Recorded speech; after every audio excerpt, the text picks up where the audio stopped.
मेरे प्रिय आत्मन, प्रेम क्या है? जीना और जानना तो आसान है, लेकिन कहना बहुत कठिन है। जैसे कोई मछली से पूछे कि क्या है सागर, तो मछली कह सकती है कि यह सागर है, यह रहा चारों ओर वही है। लेकिन कोई पूछे कि कहो क्या है, बताओ मत, तो बहुत कठिन हो जाएगा। मछली को आदमी के जीवन में जो भी श्रेष्ठ है, सुंदर है और सत्य है, उसे जिया जा सकता है, जाना जा सकता है, हुआ जा सकता है, किंतु कहना बहुत कठिन, मुश्किल, बहुत मुश्किल है। और दुर्घटना और दुर्भाग्य यह है कि जिसमें जिया जाना चाहिए, जिसमें हुआ जाना चाहिए, उसके संबंधों में मनुष्य जाति 5-6 हजार साल से केवल बातें कर रही हैं। प्रेम की केवल बात चल रही है, प्रेम के गीत गाए जा रहे हैं, प्रेम के भजन गाए जा रहे हैं, और प्रेम मनुष्य के जीवन में कोई स्थान नहीं है। अगर आदमी के भीतर खोजने जाएं तो प्रेम से ज्यादा असत्य शब्द दूसरा नहीं मिलेगा। और जिन लोगों ने प्रेम को असत्य सिद्ध कर दिया है और जिन्होंने प्रेम की समस्त धाराओं को अवरुद्ध कर दिया है, और बड़ा दुर्भाग्य है कि लोग समझते हैं कि वे ही प्रेम के जन्मदाता हैं।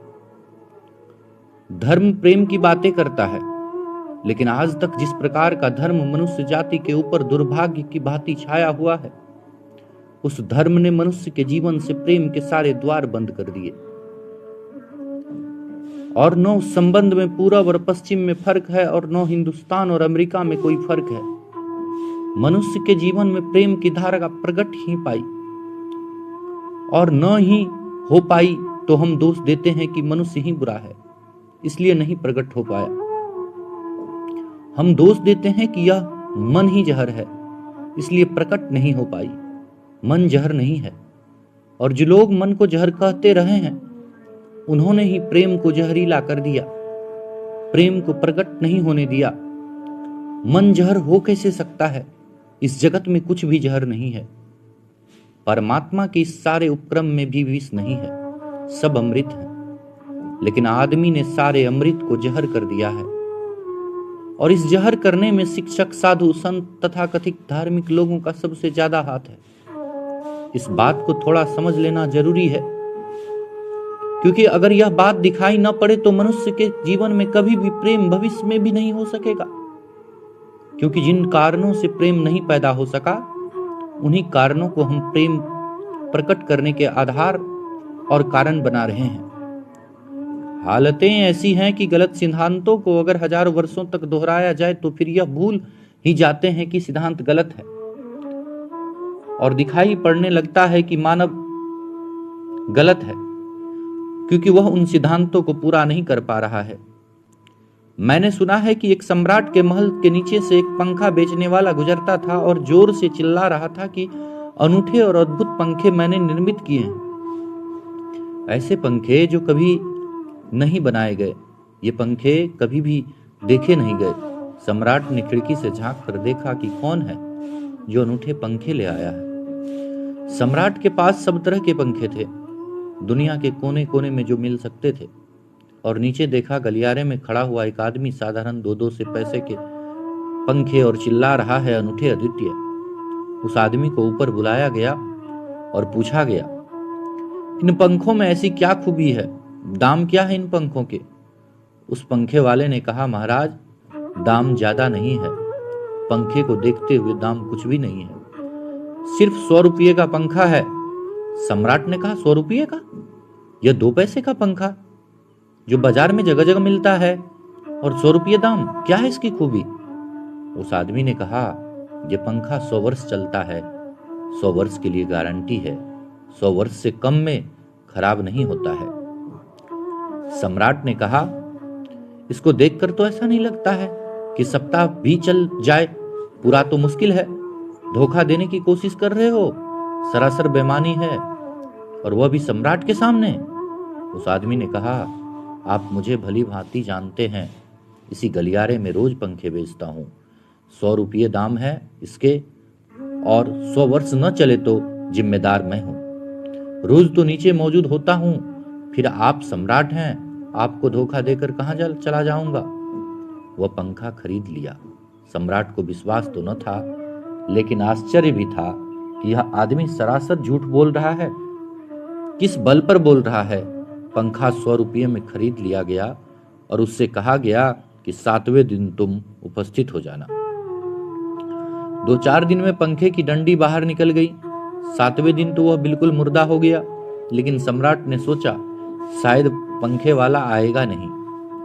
लेकिन ठीक 7वें दिन वह पंखे वाला हाजिर हो गया और उसने कहा, कहो महाराज। उन्होंने कहा, कहना नहीं है, यह पंखा पड़ा हुआ है, टूटा हुआ है, यह 7 दिन में यह गति हो गई। तुम कहते थे 100 साल चलेगा, पागल हो या धोखेबाज, क्या हो? उस आदमी ने कहा, मालूम होता है पंखा झलना नहीं आता, पंखा तो 100 साल चलता ही, पंखा तो गारंटीड है, आप पंखा झलते कैसे थे? सम्राट ने कहा, और भी सुनो, अब मुझे यह भी सीखना पड़ेगा कि पंखा कैसे किया जाता है। उस आदमी ने कहा कि पंखा कृपा करके बतलाइए कि इस पंखे की ऐसी गति 7 दिन में ऐसे कैसे बना दी? आपने किस भांति पंखा किया है?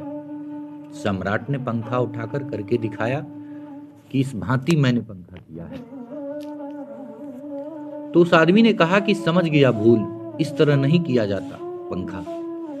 सम्राट ने तो किस तरह किया जाता है और क्या तरीका है पंखा चलने का?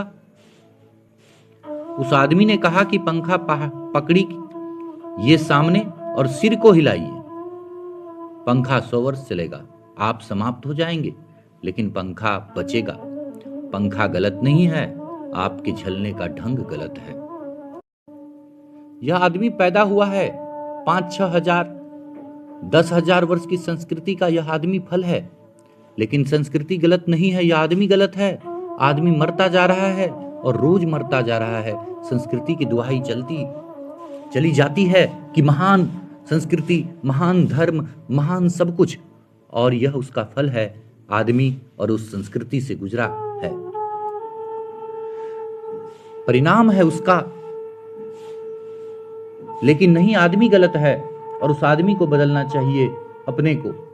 और कोई कहने की हिम्मत नहीं उठाता कि ऐसा तो नहीं है कि 10,000 वर्षों में जो संस्कृति और धर्म आदमी को प्रेम से नहीं भर पाया, वह संस्कृति और धर्म गलत तो नहीं। और अगर 10,000 वर्षों में आदमी प्रेम से नहीं भर पाया तो आगे कोई संभावना नहीं है इस धर्म और संस्कृति के आधार पर कि आदमी प्रेम से भा जाए।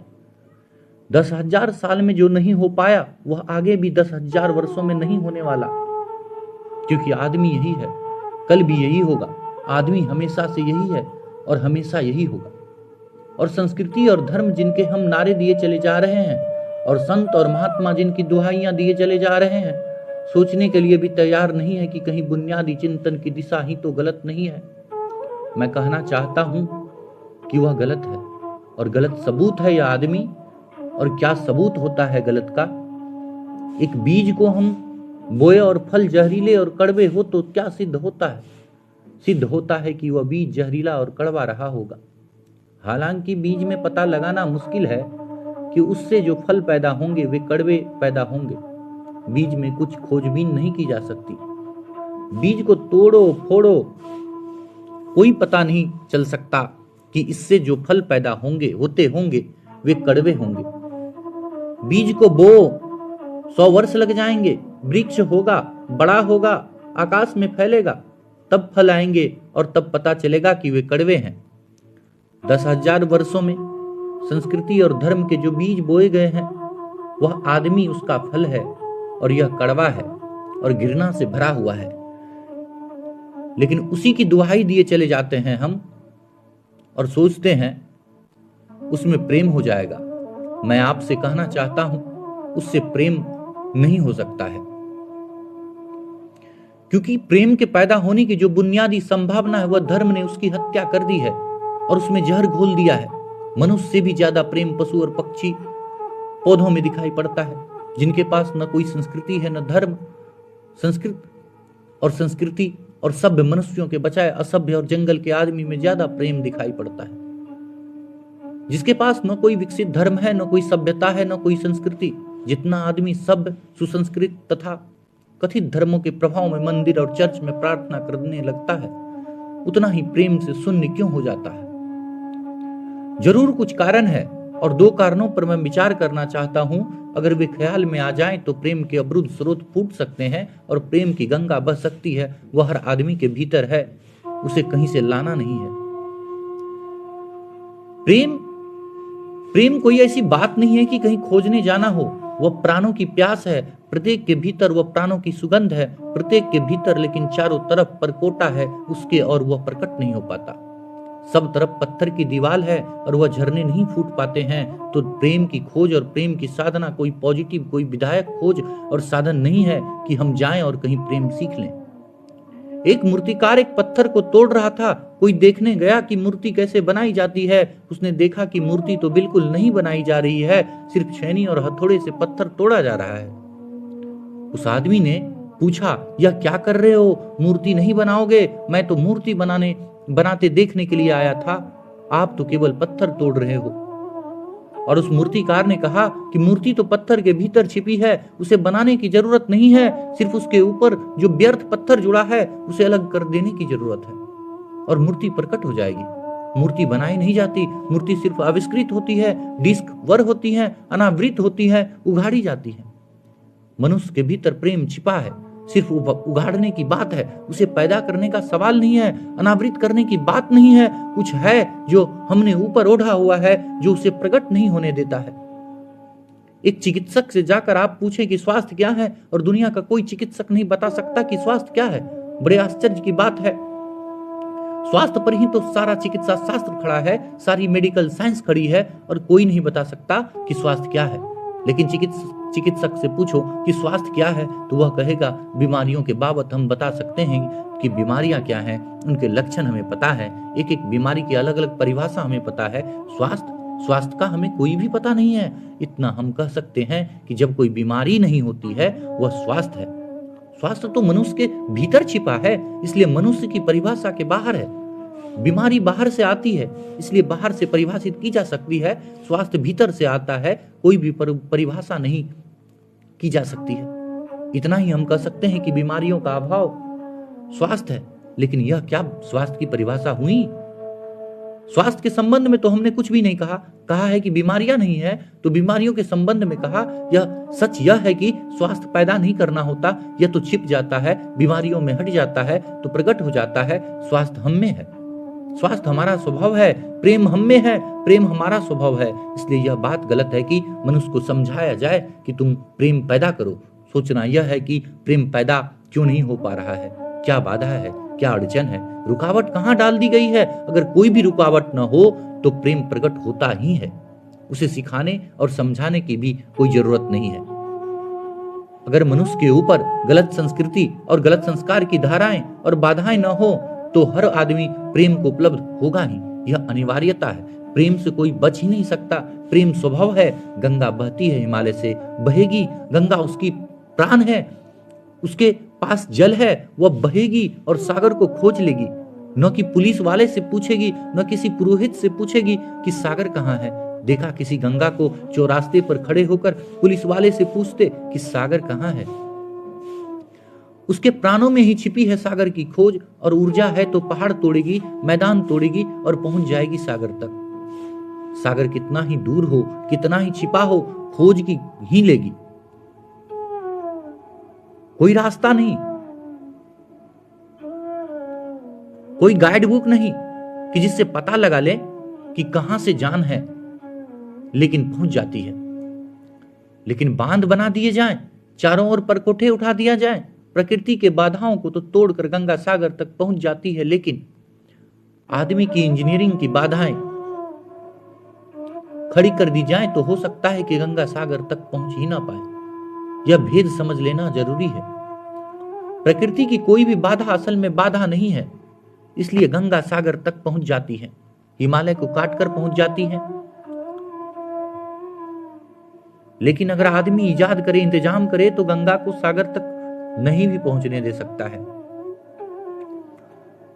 प्रकृति को एक सहयोग है, प्रकृति तो एक हार्मनी है। वहां जो बाधा भी दिखाई पड़ती है वह भी शायद शक्ति को जगाने के लिए चुनौती है। वह जो विरोध भी दिखाई पड़ता है वह भी शायद भीतर प्राणों में छिपा है, उसे प्रकट करने के लिए बुलावा है। वहां हम बीज को दबाते हैं, जमीन में दिखाई पड़ता है कि जमीन की एक परत बीज के ऊपर पड़ी है, बाधा दे रही है। अगर वह परत होती तो बीज अंकुरित भी न हो पाएगा। ऐसा दिखाई पड़ता है कि एक परत जमीन की बीज को नीचे दबा रहा है, लेकिन वह परत दबा इसलिए रही है ताकि बीज दबे, गले और टूट जाएं और अंकुरित हो जाएं। ऊपर से दिखाई पड़ता है कि वह जमीन बाधा दे रही है, लेकिन वह जमीन मित्र है और सहयोग कर रही है बीज को प्रकट करने में। प्रकृति तो एक हार्मनी है, एक संगीतपूर्ण लयबद्धता है।